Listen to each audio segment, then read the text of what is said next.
Well, there's probably no place where the movement across the Canada-U.S. border has been more free than a small community in the eastern townships of Quebec. For years, the residents of Stanstead and Derby Line, which is across the line in Vermont, have seen themselves as one community. But recent efforts to plug the porous border could put a formal end to their informal way of life. Here's Mike Armstrong. Tighten the border, and this is where they feel it. Be it to grab some milk, play softball, or just see friends, this is a place where people cross a lot. Now, with the U.S. Department of Homeland Security grumbling about the lack of security here, people are nervous. If you start putting up a fence of any kind, you're starting to give them people a message. The opportunity to be exploited is very high.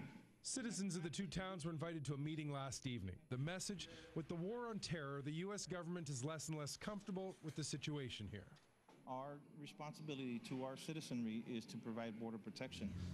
That border runs right through the two towns. Just look at the library. It literally straddles the line. The front door's in the U.S., but most of the books are in Canada.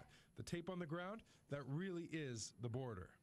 Now, there are two official crossings, Dufferin and the main highway, but Border Patrol has a problem with what's in the middle.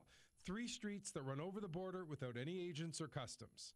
U.S. Border Patrol wants to make it harder for illegal immigrants to drive across, and they have a low-tech solution. A flower pot that doesn't detract, in my opinion, from the beauty of the area.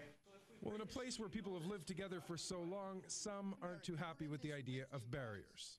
We're not your enemies. A line between us creates a difference between us. There is no difference between us. It's about symbolically putting something that divides two nations that have been very friendly. And so this is what it's about. I don't personally find anything wrong with that. I mean, can someone explain it to me? But that's not going to be the end of it. After they put the flower pots in the side streets, there's going to be something else that comes along. Many here say crossing at customs has already changed. Ever since 9/11, it's been all business to a fault. I come into this country, and I am treated as a terrorist. Stanstead and Derby Line aren't moving, but as the border tightens, they can be driven further apart. I'm Global National's Mike Armstrong reporting.